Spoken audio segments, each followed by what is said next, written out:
What I wanted to do today was to present the story of the making of a book based upon my my cancer diagnosis in 2011.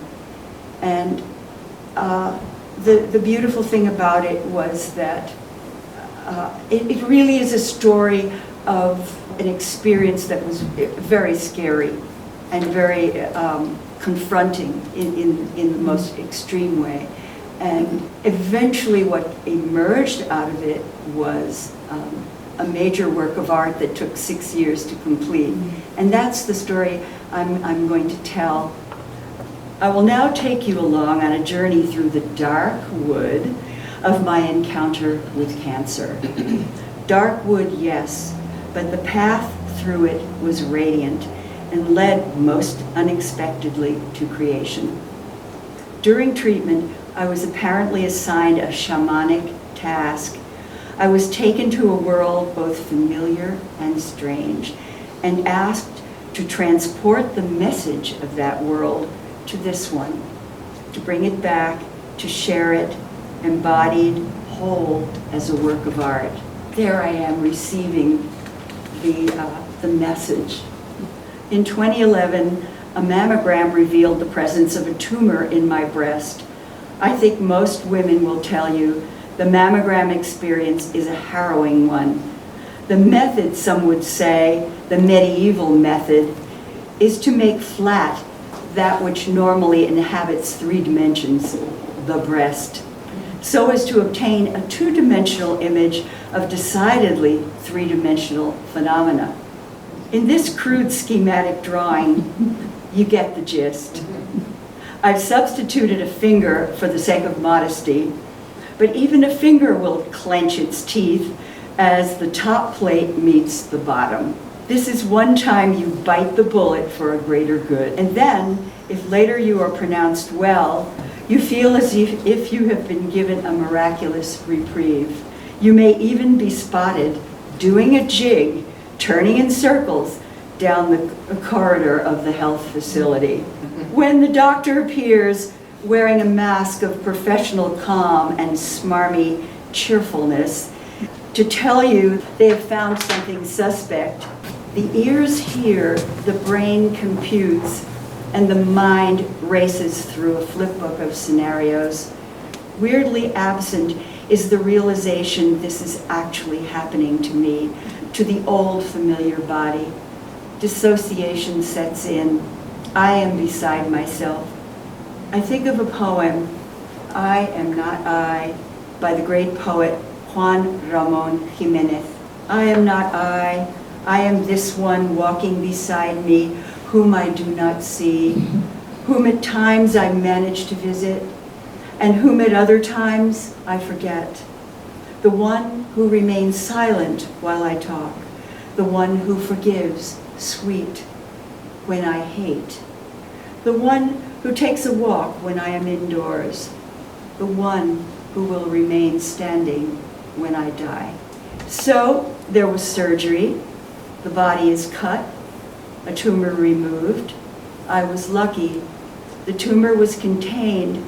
It was called DCIS, ductal cancer in situ, the type that stays put and does not spread. And then several surgeons recommended radiation to ensure the tumor would not return. The shock of learning. This was the 1-2 punch. Cancer, radiation. My grown-up self, my sensible self, had some heated debates with the horrified child within. The one whose mind was flooded with images from science fiction. I glow in the dark, I sizzle. Every molecule and cell in my body is shot through with invisible rays. I am now an android, the simulacrum of a human, a vacated shell. I am nuked. The body I came in with is now sullied forever. In the words of psychologist James Hollis, I am a husk. Read Jean Baudrillard's chapter on cloning in his brilliant book, Simulacra and Simulacrum, to find a correlation to the intuition of my hysterical child. Baudrillard writes, "Cancer designates a proliferation ad infinitum of a base cell without taking into consideration the organic laws of the whole." This is the grown-up me. The grown-up me won out, the one whom at times I managed to visit. And I began a 31-day course of radiation. That's kind of a drawing of the machine. And you see the sort of sparkly rays.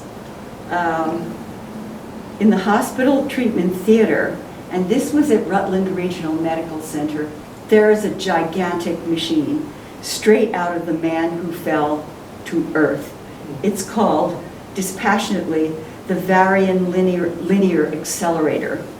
You lie under it, it creaks and moans, rotates clumsily like a gorilla startled by a flying insect.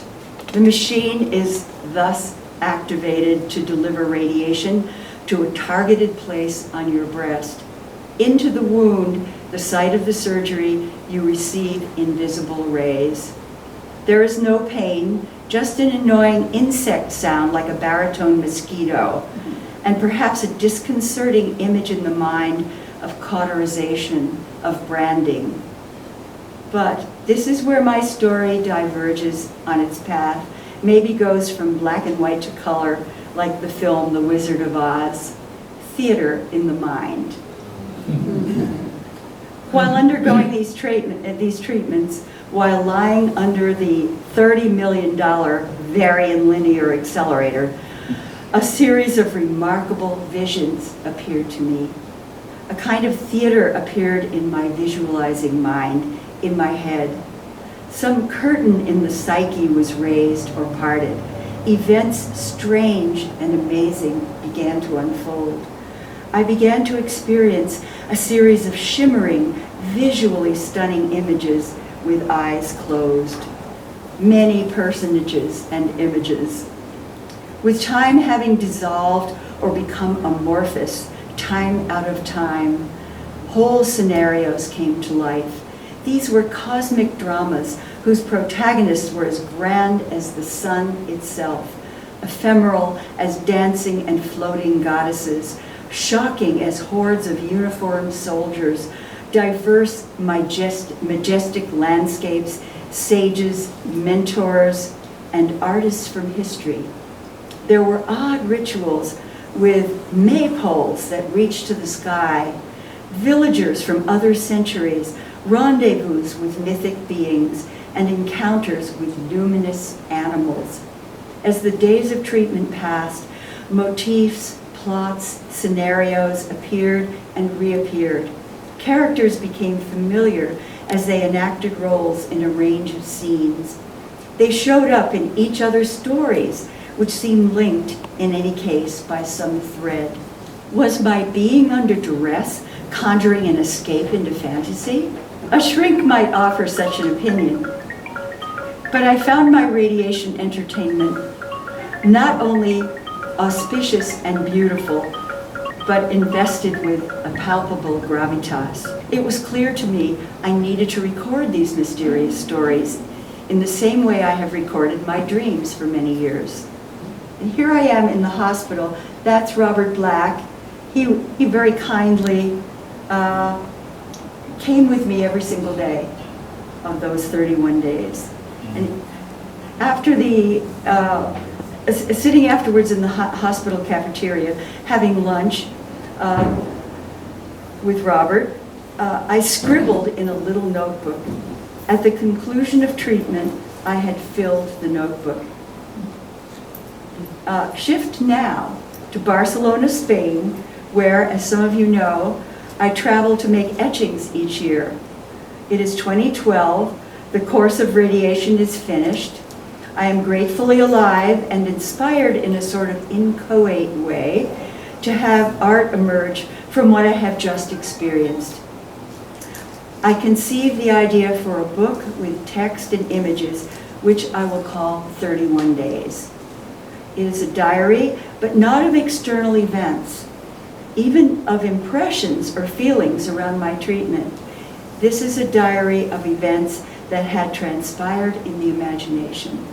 The book kind of looks like that, and there it is over there. It's a boxed set of original etchings.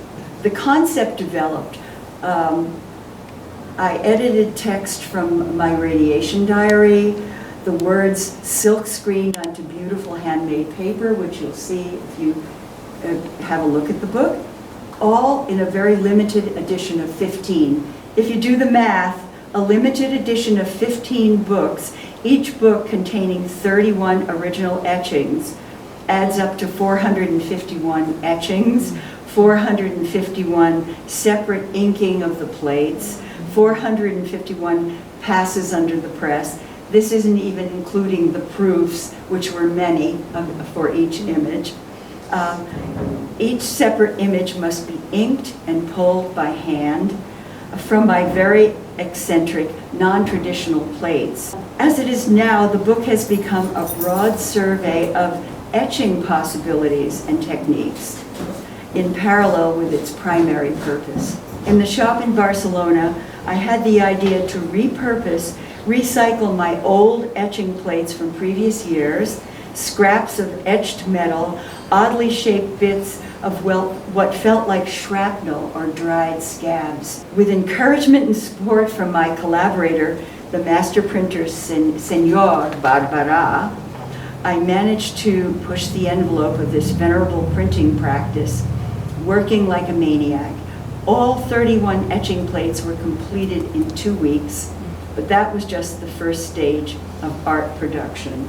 I directed much of the work over the next few years from the US. Papers made by hand of custom size and weight required an additional arduous labor of love, and I was truly worried I might die before the parts came together. A cancer diagnosis brings you up against your mortality in a stark way.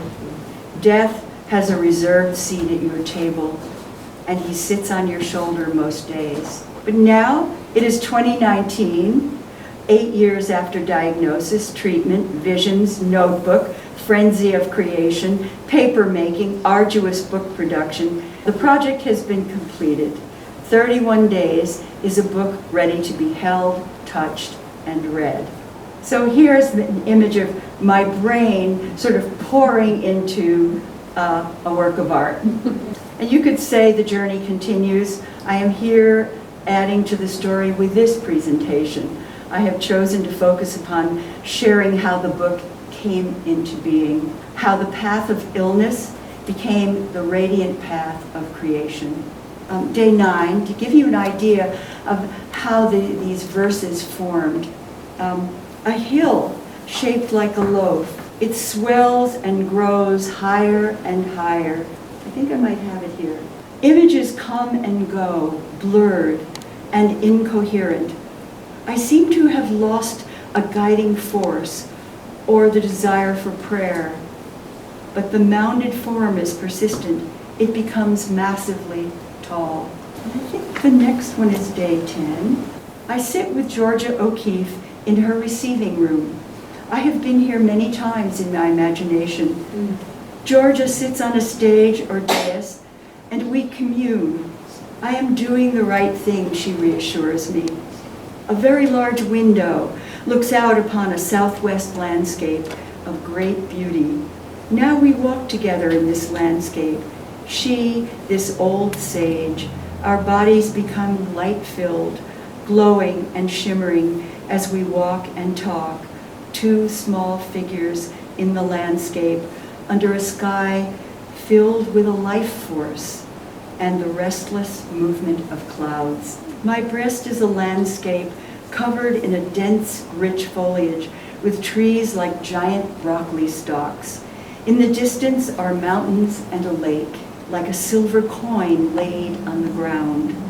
Soldiers crouch everywhere, but half concealed in the foliage. Rays of light from above attached to the sharp ends of bayonets as if attracted to these pointed weapons. The machine has become a large female figure.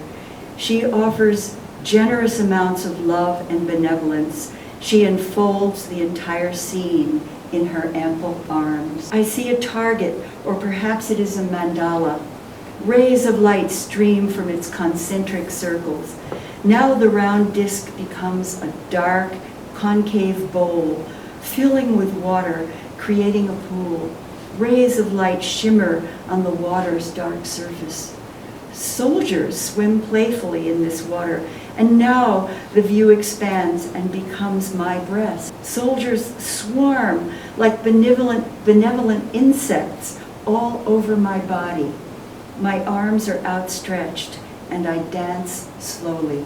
Day 23, a bright yellow disc surrounded by a formation of reclining forms, goddesses in bathing suits floating in water. They are surrounded by legions of soldiers who move in formation like Broadway dancers, very jazzy. The yellow disc spews water like the geyser at Yellowstone. The water shoots skyward and becomes fire that races like a raging thick rope towards the sun. Day 29. A thin disc shimmers into view. It has an opening in the center through which I walk into a fragrant garden. Blossoms abound in bright sunlight. I walk towards a granite monument, a disc of pure granite set onto a tall plinth or pedestal. This is a homage to the healing powers of the sun. Goddesses stand on this disc, and soldiers too, assuming stylized poses. I turn and see the sun high in the sky, shining brilliantly. The stone monument has a curious aliveness. Day 31. Again, I see the thin disc that parts like a door. Again, the sumptuous garden. I walk through the opening. Just behind it is another disc. Identical but larger, I step up onto the first disc, then onto the second, and see yet others behind it, stretching upwards towards the sky. I wear a white gossamer Greek gown, stepping onto each disc in turn. With each step, the sun behind me strikes its rays upon the circular stones. At the final and highest disc, I turn and face the sun. In a beautiful valley far below, I see the great mound at Newgrange, small and gleaming in the far distance. I see myself lying on the stone slab. I open my arms wide, and my breasts, perfect now, seemingly sentient entities, take in the moment. Goddesses stand upon the granite discs. They actually applaud me, smiling. The multitudes of soldiers applaud as well. My guards and guides offer an ovation. I was curious about the process of putting the poems with the prints and how that went about. You said they're not a direct illustration of what's happening, so it was more of a feeling? Yeah, it was kind of more of a feeling, yeah.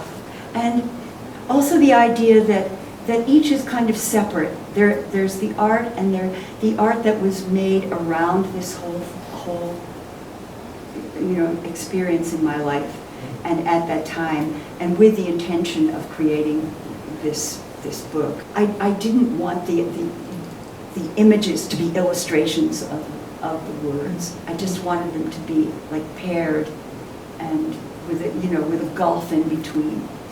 And if you go through, you'll see there's a certain mood. I mean, I don't like to interpret my own art, but I feel that there's a mood in the images that somehow or other accompanies the words in a strange kind of way.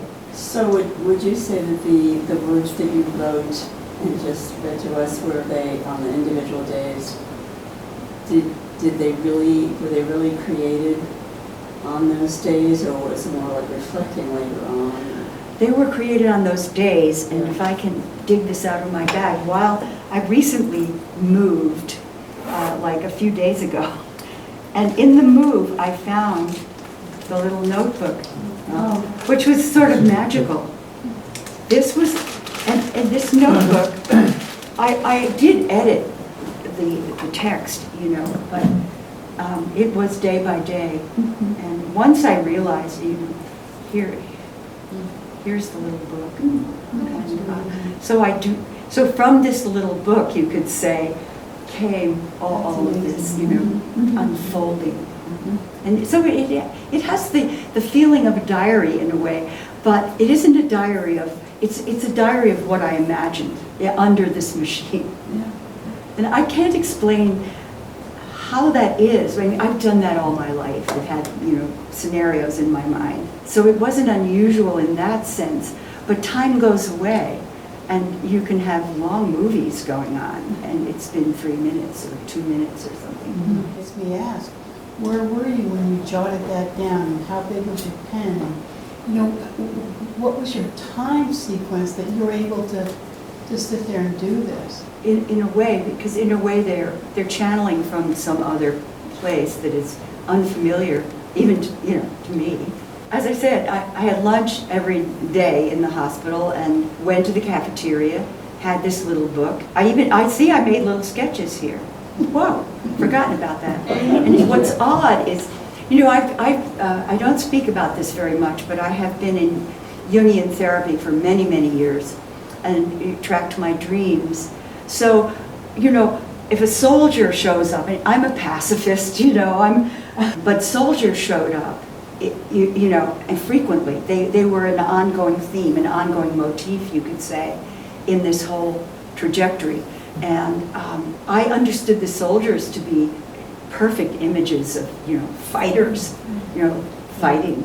They had bayonets, and there were lots of them. There were soldiers for sort of the masculine side, and then there were these sort of goddesses with gossamer gowns, and they were, they had another kind of wisdom that they were bringing in.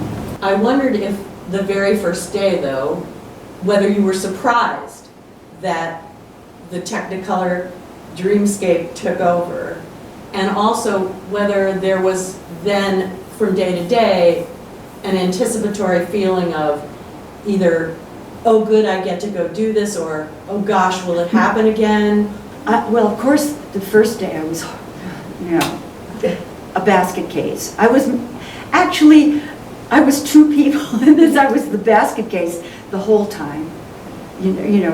Here I am doing radiation, and it was having an effect on the body and I was very tired and all that stuff. When this first scenario came, I thought, oh, isn't that interesting? Because you have to lie quite immobilized and just submit to this treatment. And so maybe for me, it was a defense to go into my head in that way. It's like, oh, what's going on here? They just kind of entered, and then I followed. You kind of with this kind of mentation or whatever it is, imagining, you follow it along. I imagine. Writers must do this all the time when they're writing their characters and their scenarios and their, what is my character going to do now? That it reveals itself. It reveals itself, Yeah. exactly. It unfolds. It reveals itself. And there is a sense that you're not directing it, that you're allowing it. You're following it. Oh, what's happening over there? Oh, what's going on through that window? In Georgia O'Keeffe, by the way, has been a mentor. I of course never met her, but for many years, and she showed up in all of this. Something that struck me was, you did 430 plus of the plates and the prints. How was that? Because to me it feels really visceral and physical, and the words are kind of a different world. Did it help you process the experience by doing all of that? Yes. Yeah. Yes, because I think I do this with a lot of my work. I'm with whatever that theme is. When I did the Flanders Fields installation, I was with war for several years. This, very much the same. I'm with the experience, and not only that, I'm in a studio where there's technicians and master printer who I collaborate with and have for many years. And so this is like my life out loud. I was processing over and over again, and then I had to I translated all of this text into Spanish so that these people could sort of understand what they were helping me with. You know, so you're just right out there with your life. Blah. You chose to express it in these two, I don't know if they're parallel, but complementary ways, through words and through color and design. Yes. What was that about for you? Why did you go to that? I don't think that I would call myself a writer, although I do a lot of writing and I have a lot of books full of some of my writing. But this writing came to me, and it was an idea that I could share the writing from this book with lots of editing. I could share that, and I could, because I've worked since the year 2000 in this wonderful studio, making etchings. And this was, I thought, it just came to me. Let me take these words and make a book. And then, you know, once I brought the idea into that studio, when other people contribute, it's like, ooh, yeah, let's do that. So there was a lot of input from several other people, including the people who did, the guy who made the actual box. He was on the verge of retiring, a very old guy who had made lots of boxes of books for artists. And then there was this whole museum in Capelladas in Spain, where I had a show last year, which was a retrospective of my etching on their papers. So they were participating and they had ideas. And then Virgili Barbara, this man I've worked with since 2000, who's, that studio is just very, very amazing. So they have a long history of making etchings for Dali and Miro. So it was a kind of perfect solution to this idea of what will I do with this experience that came to me in visions and in words, and that's how it developed. One of the things I try to do is go with those impulses, trust them, and just go with it. What's the worst that can happen? I fail. And this book took 6 years before all those prints were made, and certain decisions took a long time to make, including should they be silk screened or should they be printed, or all this kind of thing. And then what you don't see is there was another lady who made these exquisite sleeves for each pairing of word and image. So if you get the whole production, it includes, these sleeves, and you have to take each thing out of the sleeve and experience it that way. So thank you all, and thank you, Fran. Let's give Fran a thank round you. of applause.